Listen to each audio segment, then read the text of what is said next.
Premium budget లో premium luxury villa అందిస్తుంది APR group వారి గోల్డెన్ లీవ్ విల్లాస్. ఇప్పుడే కాల్ చేసి మీ విల్లా బుక్ చేసుకోండి.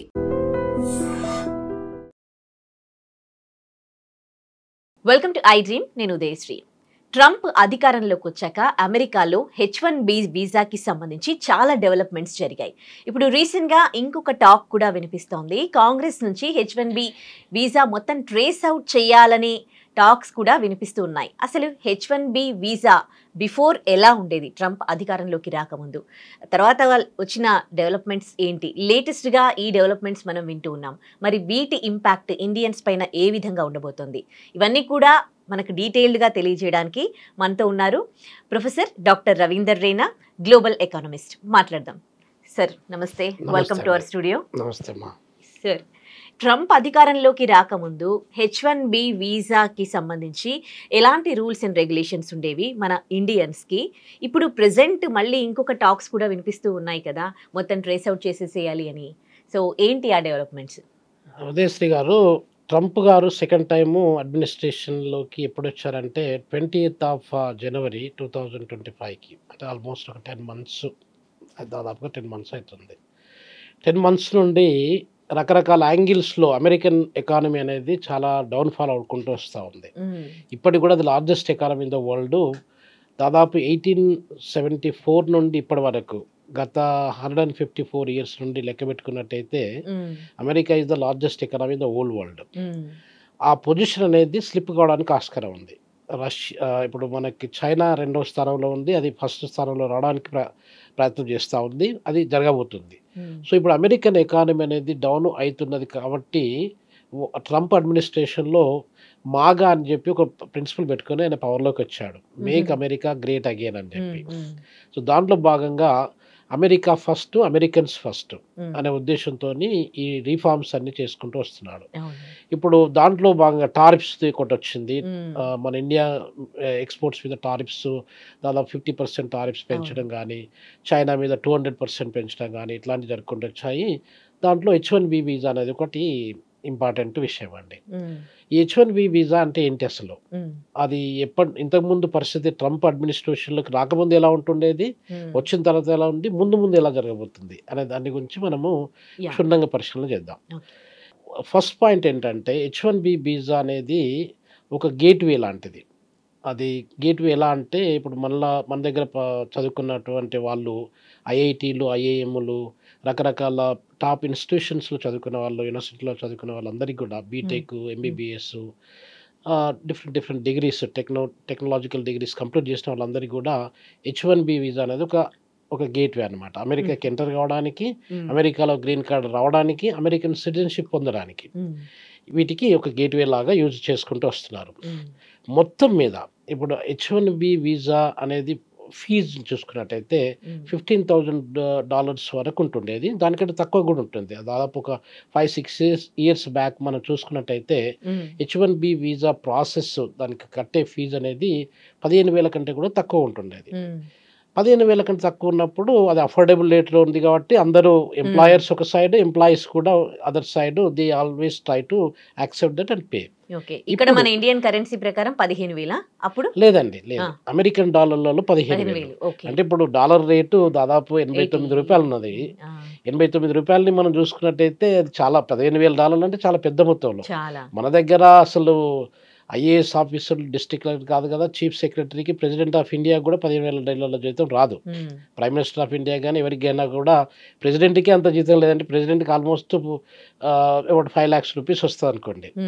మనము ఈ $15,000 మనము రూపీస్లో కన్వర్ట్ చేసినట్టయితే చాలా హెవీ అమౌంట్ అది.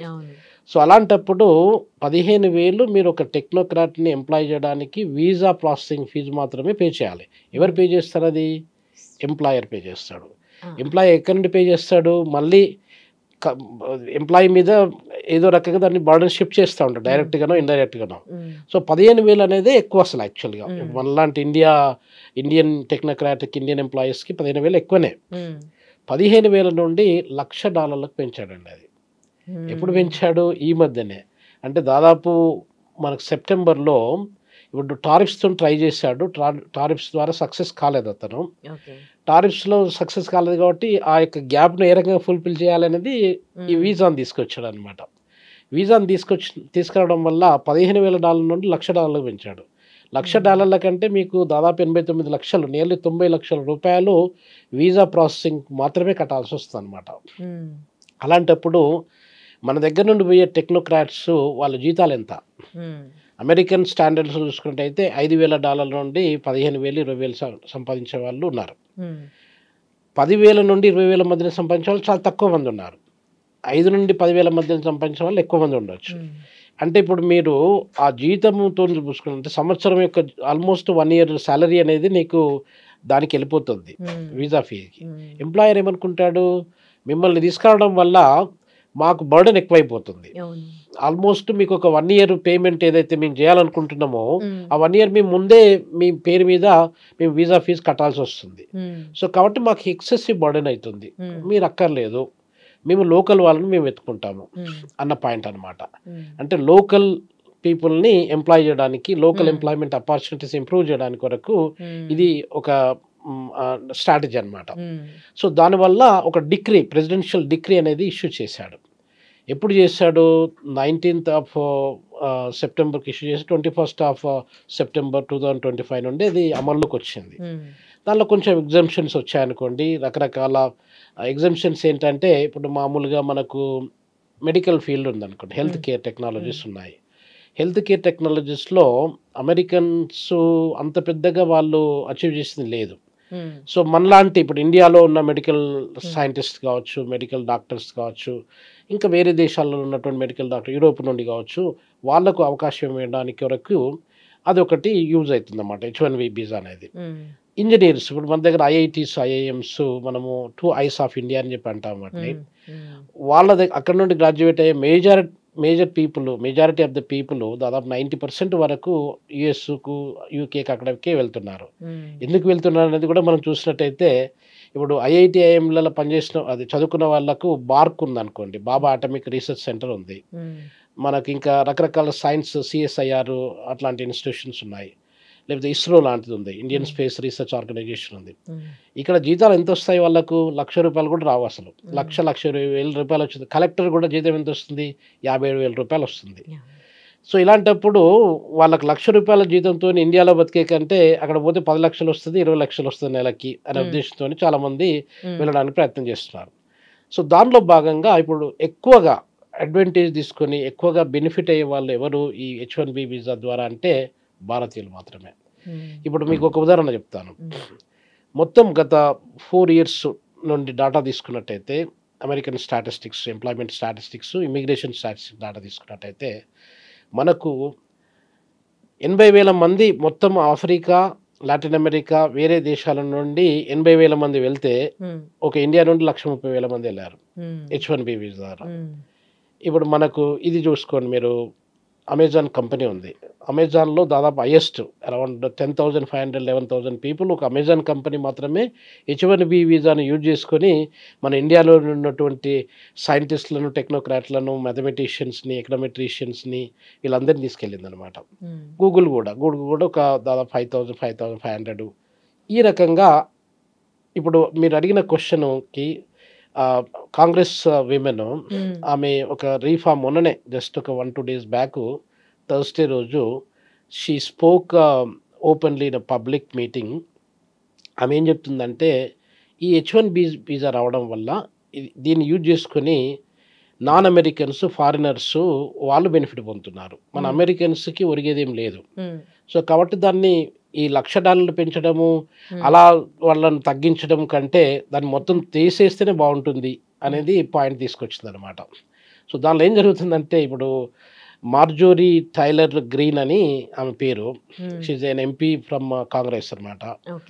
ఆమె తీసుకొచ్చిన పాయింట్లో ఇప్పుడు రిపబ్లికన్ MP ఆమె ఏం చెప్తుందంటే, నేను ఒక బిల్లుని ఇంట్రడ్యూస్ చేస్తాను. ఆ బిల్లుని ఇంట్రడ్యూస్ చేసినప్పుడు దీన్ని గ్రాడ్యువల్గా ఫేజ్ అవుట్ చేసేస్తాం. H1B వీసా అనేది లేదు ఇంకా ఆప్షన్. ఆమె పాయింట్ ఏంటంటే, ఆమె ఏం చెప్తుందంటే, అమెరికన్ పీపుల్ చాలా talented people. American people are the most innovative people. అమెరికన్స్ను మనం ఎంప్లాయ్ చేయకుండా H1B వీసా పేరుతో ఇండియన్స్నో, లేకపోతే సౌత్ ఆఫ్రికన్స్నో, లేకపోతే ఇంకెక్కడ ఫిలిప్పైన్స్లో నుండో, లేకపోతే థాయిలాండ్ నుండో తీసుకొస్తున్నాము, చైనా నుండి తీసుకొస్తున్నాము. అవన్నీ మనం బంద్ చేయాలి. బంద్ పెట్టాలంటే ఏం చేయాలి? H1B వీసాని కంప్లీట్గా తగ్గించుకోవాలి. అదొకటి. అంటే దాదాపు ఇప్పుడు లాటరీ సిస్టమ్ కూడా ఉందండి. డీబీ లాటరీ అని చెప్పి మీరు విని ఉంటారు. డీబీ లాటరీ ద్వారా కూడా మీరు లాటరీ అంటే షార్ట్ కట్ మెథడ్లో అమెరికాకి పోవడానికి అదొక ఇదనమాట. సో దాంట్లో కూడా దాదాపు 1 lakh వరకు వాళ్ళు మనకు వీసాలు ఇవ్వడానికి డీబీ ద్వారా కూడా వాళ్ళు ప్రయత్నం చేస్తున్నారు. ఇవన్నిటిని బంద్ పెట్టినట్టయితే ఆమె చెప్పేది ఏంటంటే, మార్జరీ చెప్పేది ఏంటంటే, లాస్ట్ ఇయర్లోనే దాదాపు 9,000 నుండి 10,000 మంది మెడికల్ డాక్టర్లు అమెరికన్ యూనివర్సిటీ నుండి గ్రాడ్యుయేట్ అయ్యారు. వాళ్ళ పరిస్థితి ఏంటి? ఇప్పుడు మనం మెడికల్ డాక్టర్ ఇండియా నుండో వేరే కంట్రీస్ నుండి తీసుకొచ్చుకున్నట్టయితే వాళ్ళ పరిస్థితి ఏంటి అసలు అమెరికాలో? సో కాబట్టి వాళ్ళకు ఇంపార్టెన్స్ ఇచ్చి అమెరికా సిటిజన్స్కి ఇంపార్టెన్స్ ఇచ్చి అప్పుడు గ్యాప్ ఏదైతే ఉందో, డిమాండ్ సప్లై గ్యాప్ ఏదైతే ఉందో అది ఫుల్ఫిల్ కాకపోతే అప్పుడు మనము వేరే దేశస్తుల మీద ఆధారపడతాం. వాళ్ళకి H1B వీసా ఇంతకుముందు ఇచ్చే నంబర్స్ కంటే చాలా తక్కువ మొత్తంలో ఇద్దాము అన్న ఉద్దేశంతోనే ఆమె బిల్లు ప్రవేశపెడతామని చెప్పి అనౌన్స్ చేసింది. సో అది జరుగుతుంది అనమాట. ఇది లేటెస్ట్ డెవలప్మెంట్స్. ఈ మధ్య కాలంలో H1B వీసాలో జరిగిన డెవలప్మెంట్స్ అవి అనమాట. ఈ బిల్ పాస్ అయ్యే ఛాన్సెస్ ఉన్నాయండి? ఒకవేళ పాస్ అయితే ఏంటి పరిస్థితి? పాస్ కావడానికి ఆస్కారం ఉంటుందండి. ఇప్పుడు జనరల్గా ప్రెసిడెన్షియల్ డిక్రీస్ కూడా ఒక certain amount of money financial ట్రాన్సాక్షన్స్లో కానివ్వండి, సర్టెన్ కండిషన్స్ పేరు మీద వాళ్ళు ప్రెసిడెన్షియల్ డిక్రీస్ వాళ్ళు రిలీజ్ చేయడానికి ఆస్కారం ఉంటుంది, ఎమర్జెన్సీ పీరియడ్ ఏదైనా ఉన్నట్టయితే. ఇప్పుడు ట్రంప్ వచ్చినప్పటి నుండి చాలా ప్రెసిడెన్షియల్ డిక్రీస్ని ఆయన రిలీజ్ చేశాడు. అలా రిలీజ్ చేసినప్పుడు చాలామంది కోర్టుకి వెళ్ళారనమాట. కాలిఫోర్నియాలో కావచ్చు, రకరకాల స్టేట్స్లో కావచ్చు, వాళ్ళు కోర్టుకి వెళ్ళారు. అసలు ప్రెసిడెంట్ ఇలా చేయడము ఎంతవరకు సమంజసము, అది కరెక్టా, దాని ఇంపాక్ట్ అయిన ఒక్క వ్యక్తి డెసిషన్ తీసుకోవడం వల్ల ఇండస్ట్రీస్ మీద ఎలా దాని ఇంపాక్ట్ పడుతుంది, టెక్ కంపెనీస్ మీద, ఇప్పుడు అమెజాన్ కావచ్చు, ఫేస్బుక్ కావచ్చు, మనకు రకరకాల కంపెనీస్, గూగుల్ కావచ్చు, ఇట్లా అంటే టెక్ కంపెనీస్ మీద ఎలాంటి ప్రభావం పడుతుంది, వాళ్ళ ఫ్యూచర్ ఏంటి అని చెప్పి ఏమో ఆలోచించకుండా అది దుందుడుకు నిర్ణయాలు అంటారు కదా మన దగ్గర, అలా తీసుకోవడం వల్ల ఈ యొక్క ఇంపాక్ట్ జాబ్ మార్కెట్లో, ఇండస్ట్రీలో, ప్రొడక్టివిటీలో, లేబర్ మార్కెట్లో ఎట్లాంటి ఇంపాక్ట్ని క్రియేట్ చేస్తుంది అనేది చెప్పి చూడాల్సిన అవసరం ఉందన్నమాట. ఇప్పుడు అతను చేశాడు, డిగ్రీ ఇష్యూ చేశాడు. 21 సెప్టెంబరు 2025 డిగ్రీ ఇష్యూ చేశాడు. ఆ డిగ్రీ ఇష్యూ చేయడం కరెక్టా కాదా అని చెప్పి చాలా వరకు కోర్టులో కేసెస్ ఫైల్ చేశారు. అయితే వాళ్ళు చెప్పేది ఏంటంటే, అసలు president doesn't have the power. ఆయన only certain amount of financial, ఇప్పుడు $1,00,000 పెంచడం అనేది 15,000 నుండి $1,00,000 అంటే ఎన్ని రేట్లు పెంచాడు? దాదాపు 7 times, 6.5-7 times పైన పెంచాడు. అలా పెంచడం వల్ల ఆ ఫైనాన్షియల్ దాని ఇంప్లికేషన్స్ ఎలా ఉంటాయి, ప్రెసిడెంట్కి నిజంగా అధికారం ఉందా లేదా అని చెప్పి చూడాల్సిన అవసరం ఉందన్నమాట. సో వాళ్ళు ఛాలెంజ్ చేసేది ఏంటంటే, ఆయన డెసిషన్ని డిక్రీస్ ఛాలెంజ్ చేసేది ఏంటంటే, మీకు ప్రెసిడెంట్ అయినా కూడా మీకు అధికారం లేదు. ఒకవేళ మీరు అడిగిన క్వశ్చన్కి బిల్లు మనము ప్రవేశపెట్టినట్టయితే, కాంగ్రెస్లో బిల్లు ప్రవేశపెట్టినట్టయితే, ఆ బిల్లు ద్వారా బిల్లు పాస్ అయినట్టయితే then that will be acceptable. ఇప్పుడు వాళ్ళు చేయబోయేది అదే అనమాట. ఈ $1,00,000 అలానే ఉంచినా కూడా అది బిల్లు ప్రవేశపెట్టినట్టయితే ఇంకా ఈ H1B వీసాలు ఇంతకుముందు దాదాపు 1,00,000, 1,50,000, 2,00,000 వరకు కూడా రకరకాల యాంగిల్స్లో మోటివేషన్ చేసి, ఈ టెక్ కంపెనీస్ మాకు ఇంకా వేరే పరిస్థితి ఏం లేదు, వేరే ఆల్టర్నేటివ్స్ ఏం లేవు, మేము తెచ్చుకోవాలనే ఉద్దేశంతో కూడా వాళ్ళు మన భారతదేశం నుండి ఎక్కువ శాతము H1B వీసాలు ఇచ్చేసి మన ఎంప్లాయీస్ని అక్కడ తీసుకుపోవడం జరిగింది అన్నట్టు. అక్కడ ఉన్న చిన్న చిన్న కంపెనీస్ ఈ కొత్త బిల్స్ ప్రవేశపెట్టడం ద్వారా చాలా లాస్ అవుతున్నాయి. ఎందుకంటే మన ఇండియన్స్ కొంచెం తక్కువకి వర్క్ చేస్తారు, అదే అమెరికన్స్ని రిక్రూట్ చేసుకుంటే వాళ్ళకి ఎక్కువ పే చేయాల్సి వస్తుంది. కానీ ఇప్పుడు ఈ ట్రంప్ తీసుకొచ్చిన ఇవన్నీ రూల్స్ ద్వారా ఆ కంపెనీస్ క్లోజ్ అయ్యే ఛాన్సెస్ ఉన్నాయి, వాళ్ళు చాలా లాస్లో ఉన్నారు అని ఇలాంటివి వినిపిస్తూ ఉంటాయి సార్. దీని గురించి చెప్తారా? తప్పకుండా ఉదయశ్రీ గారు. ఇప్పుడు MSME అని చెప్పి మన దగ్గర మైక్రో, స్మాల్, మీడియం ఎంటర్ప్రైజెస్ అని చెప్తాము. అమెరికాలో ఉన్నాయి, యూరోప్లో ఉన్నాయి, ఆస్ట్రేలియాలో ఉన్నాయి, ఎక్కడ కూడా ఉంటాయి అవి. ఇప్పుడు చిన్న కంపెనీస్, పెద్ద కంపెనీస్ గురించి మనం మాట్లాడు. Top 10 tech companies like Facebook, ఇంతకుముందు అనుకున్నట్టుగా Amazon, Facebook, Apple, Google, Microsoft, IBM ఇవన్నీ పక్కకు పెట్టేస్తే చిన్న చిన్న కంపెనీస్ కూడా చాలా ఉన్నాయి, ల్యాక్స్లో ఉన్నాయి. వాటి పరిస్థితి ఏంటి? వాటి అంటే అవి సర్వైవ్ కావాలనుకుంటే, అవి గ్రో కావాలనుకున్నా, అవి ఎక్స్పాండ్ కావాలనుకున్నా కూడా మనము చీప్ లేబరర్స్ని ఎక్కడైనా ఆఫ్రికా నుండి కావచ్చు, ఏషియా నుండి కావచ్చు, మనం తీసుకురావడానికి ప్రతి ఒక్కరు ప్రయత్నం చేస్తూ ఉంటారు. అమెరికన్ కంపెనీస్ కూడా అదే రకంగా ప్రయత్నం చేస్తూ ఉన్నాయి. మన దగ్గర నుండి చీప్ లేబర్, ఇప్పుడు మన దగ్గర $1,000 వస్తున్నది అనుకోండి. $1,000 అంటే ఎంత? $89,000, నియర్లీ $90,000 జీతం. 90,000 రూపాయల జీతం రాని వాళ్ళు ఇక్కడ చాలామంది ఉన్నారు. వాళ్ళు బీటెక్ కంప్లీట్ చేసి ఉండొచ్చు, లేకపోతే ఇంకా రకరకాల డిగ్రీ ఆర్టిఫిషియల్ ఇంటెలిజెన్స్లో, ఏఐఎంఎల్లో కూడా, మిషన్ లెర్నింగ్లో కూడా వాళ్ళు డిగ్రీస్ కంప్లీట్. వాళ్ళ జీతాలు కనీసం యావరేజ్ చూసుకుంటే 30 నుండి 40,000 రూపాయలు కూడా రావట్లేదు. వాడికి 90,000 రూపాయలు అక్కడ వస్తుంది అని అంటే వెళ్తాడు ఇక్కడ నుండి. అక్కడ 90,000 వచ్చిన తర్వాత నేను కొద్ది రోజుల తర్వాత $2,000 $3,000 ఏదో ఒకటి సంపాదించుకుంటున్న ఆశతోని, ఆ ఆశయంతోని వెళ్ళడానికి ఆస్కారం ఉంది. ఇలా వెళ్ళినప్పుడు ఏమవుతుందంటే ఉదయశ్రీ గారు, అక్కడ జాబ్ మార్కెట్లో వేజెస్ అనేది చాలా ట్రెమెండస్గా పడిపోవడానికి ఆస్కారం ఉంది. పడిపోతున్నాయి కూడా. ఈ చిన్న కంపెనీస్, మీరు అడిగిన ప్రశ్నకి, ఈ చిన్న కంపెనీస్ అలాంటి లేబరర్స్ని తీసుకొని వచ్చి ఆ కంపెనీని రన్ చేసే వాళ్ళ మీద పరిస్థితి ఏంటి? ఇప్పుడు వాడు $1,00,000 ఎక్కడ పెడితే వాడు మొత్తం టర్న్ ఓవర్ కూడా ఒక్కొక్కసారి $1,00,000 ఉండకపోవచ్చు. అలాంటివప్పుడు వీడు $2,000-3,000 జీతం ఇచ్చి తీసుకొచ్చిన వాడు $1,00,000 పే చేయడానికి ఎట్లా అవుతుంది? కాదు. సో అది దాని మీద ట్రెమెండస్గా, అంటే నెగటివ్ ఇంపాక్ట్ అనేది ఆ చిన్న చిన్న కంపెనీస్ మీద పడడానికి ఆస్కారం ఎక్కువ ఉంది. కానీ ఇన్ని వీసాలు ఇన్ని చేంజెస్ వచ్చినా కానీ అక్కడున్న మన ఇండియన్స్ ఏమీ బ్యాక్ రావట్లేదు, అండ్ ఇక్కడ అమెరికా వెళ్ళాలన్న ఆశ చావట్లేదు. సో ఇట్లాంటి సిచ్యువేషన్లో అమెరికా వెళ్ళడం బెటర్ అంటారా, లేకపోతే వేరే అదర్ ఆప్షన్ చూసుకోవడం బెస్ట్ అంటారా? చూడండి, ఇప్పుడు అమెరికా అనేది ఒక డ్రీమ్ అయిపోయింది. అది ప్రతి ఒక్కరికి, భారతీయ దేశంలో ఉన్న వాళ్ళే కాకుండా మన దగ్గర 200 దేశాలు ఉన్నాయి. ఆల్మోస్ట్ 200 దేశాల ప్రజలకు కూడా అమెరికా అనేది ఒక డ్రీమ్ కంట్రీ లాగా అయిపోయిందండి. ఎందుకు అయిపోయిందని అంటే అది పెద్ద ఆర్థిక వ్యవస్థ. మనం ఇంతకుముందు చెప్పుకున్నట్టుగా గత 154-155 సంవత్సరాల నుండి అది largest economy in the world, number 1. Number 2, population మనతోని కంపారిజన్ చాలా తక్కువ. ఇప్పుడు మొత్తం పాపులేషను మీకు అప్రాక్సిమేట్లీ ఒక 34 కోట్లు 35 కోట్లు మాత్రమే ఉంది. మన దగ్గర 145 కోట్లు ఉంటే అక్కడ 34 కోట్ల జనాభా అంటే చాలా తక్కువ. అంటే 340 మిలియన్ పీపుల్ అక్కడ ఉన్నారు. పెద్ద దేశం, మనకంటే దాదాపు 3.5 టైమ్స్ పెద్ద దేశం. వైశాల్యంలో చూసుకున్నట్టయితే మీకు మనది 3.2 మిలియన్ స్క్వేర్ కిలోమీటర్స్ అయితే America approximately 9.7 million square kilometres land ఉంది. సో ఇంత ఇది ఉండి ఆపర్చునిటీస్, అంటే అమెరికా అనేది ల్యాండ్ ఆఫ్ ఆపర్చునిటీస్ అని చెప్పి అంటారు. అక్కడ ఆపర్చునిటీస్, లీగల్ సిస్టమ్స్, తర్వాత ఇన్ఫ్రాస్ట్రక్చర్, ఇవన్నీ కూడా మనకంటే చాలా డెవలప్డ్. మన పర్ క్యాపిటల్ ఇన్కమ్తో పోల్చుకున్నట్టయితే ఇప్పుడు మన దగ్గర పర్ క్యాపిటల్ ఇన్కమ్ $2,200 ఉన్నట్టయితే అమెరికాలో దాదాపు $60,000 పైన పర్ క్యాపిటల్ ఇన్కమ్ ఉంది. సో ఈ రకంగా చూసుకున్నట్టయితే ఓవరాల్గా America is the best country మన వాళ్ళ ఉద్దేశం ప్రకారం. అక్కడ మనము సర్వైవ్ కావచ్చు, అక్కడ తొందరగా మనీ మేక్ చేసుకోవచ్చు, మన లైఫ్ని సెటిల్ చేసుకోవచ్చు అనే ఉద్దేశంతో చాలామంది, ఇప్పుడు సుందర్ పిచ్చయ్య కూడా H1B వీసా ద్వారానే వెళ్ళాడు. సత్య నాదెండ్ల కూడా మన హైదరాబాద్ నుండి, ఆయన CEO ఆఫ్ మైక్రోసాఫ్ట్, ఆయన కూడా H1B వీసా ద్వారానే వెళ్ళారు.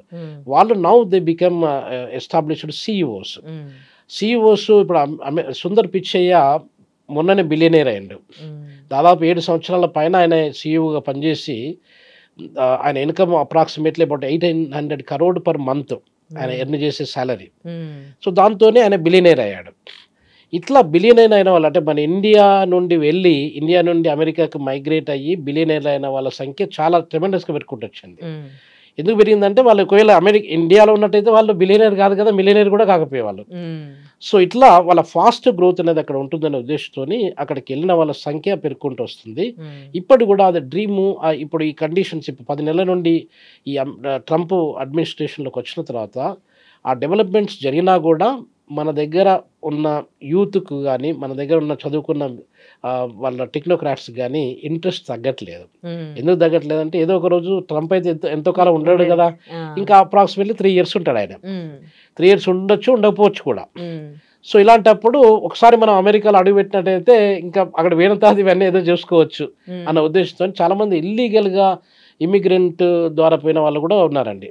మొన్న ఒకటి నేను ఆర్టికల్ చదువుతున్నాను, జస్ట్ ఒక ఫ్యూ మంత్స్ ఎగో. ఒక అబ్బాయి వాళ్ళ తల్లిదండ్రులు ఇటలీకి పంపించారంట. పంపించినాక 2 weeksలోనే ఆయన అమెరికాకి వెళ్ళాడు. పేరెంట్స్ మన పంజాబ్ నుండి అతని అబ్బాయి, పేరెంట్స్ కూడా తెలియదు ఆ విషయం. అమెరికాకి వెళ్ళాడు. అమెరికాలో they found him is illegal immigrant, they deported him. So ఇలాంటివి జరుగుతూ ఉంటాయి చాలామంది. అంటే ఇప్పుడు మీకు మెక్సికో నుండి కానీ, ఇథియోపియా, నేను ఇథియోపియాలో వర్క్ చేశాను చాలా సంవత్సరాల కిందట. ఎరిట్రియా నుండి పోయిన వాళ్ళ సంఖ్య చాలా ఉన్నాయన్నమాట. ఇప్పుడు మీరు వాషింగ్టన్ డీసీకి మీరు కూడా వెళ్ళారు, నేను కూడా ఒక 10 years బ్యాక్ వాషింగ్టన్ డీసీకి వెళ్తే ఇక్కడ టాక్సీ డ్రైవర్ని వెళ్ళినా కూడా దాదాపు 70% మీకు ఇథియోపియన్స్, ఎరిట్రియన్సే కనిపిస్తారు అక్కడ. అంటే పాయింట్ ఏంటంటే ఇల్లీగల్గా వచ్చినటువంటి ఇమిగ్రెంట్స్ సంఖ్య చాలా విపరీతంగా ఉంది. ఎందుకంటే ప్రతి ఒక్కరు H1B వీసాను లేకపోతే ప్రాపర్ వీసా ప్రాసెసింగ్లో స్టూడెంట్ వీసాను తీసుకుని పోవాలంటే పోలేరు కదా. సో ఇది జరుపుకుంటూ వచ్చిందనమాట. సో కాబట్టి దాని ఇంపాక్ట్ అనేది ట్రెమెండస్గా నెగటివ్గా ఉండడానికి మన ఇండియన్స్ మీద ఎక్కువ శాతం ఉండడానికి చాలా ఆస్కారం ఉందండి. Right, thank you so much అండి, చాలా డీటెయిల్గా తెలియజేశారండి. Thank you. And for more videos, please subscribe to iDream. Please subscribe to iDream. Please subscribe iDream. And please subscribe to iDream. For more videos, subscribe to iDream. please like, share and subscribe to the channel. Congratulations, iDream. Subscribe to iDream. Subscribe to iDream. So subscribe to iDream Media. iDream ki iDream team andarki huge congratulations. Please subscribe iDream Media. Please subscribe to iDream.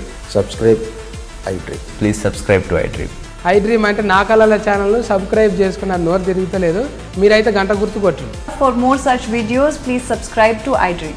Subscribe to iDream. Please subscribe to iDream. Please subscribe iDream Media. Please do subscribe to iDream. Please subscribe to iDream Media. For best entertainment and information, please subscribe iDream. And don't forget to subscribe to iDream.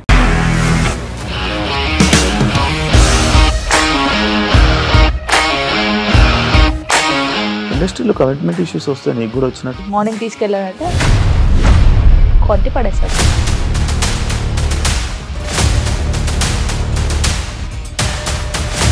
ఒక్కళ్ళు కూడా చూడలేదు ఈ cinema అని చెప్పడానికి కూడా చాలా ధైర్యం కావాలి. అది నిజం కదా, దాంట్లో ధైర్యం ఏంటి? ఇది నెక్స్ట్ డే ప్లేట్ మార్చేస్తే తప్పు కదా. As of now we are comfortable this అని నేను అనుకుంటున్నాను. రష్మిక గారిది మీది ఒకే ఊరంట కదా. నీకు కోపం వచ్చిందంటే బాగా తిట్టేత్తరా? తిట్టేద్దామండి. నిజంగా గేమ్ ని ఎలా చేంజ్ చేయగలిగారు? APSFC వాళ్ళకి 6 నెలల్లో నేను 6 లక్షలు కట్టా. బిజినెస్ చేయాలనుకుంటే it is as difficult as riding a tiger.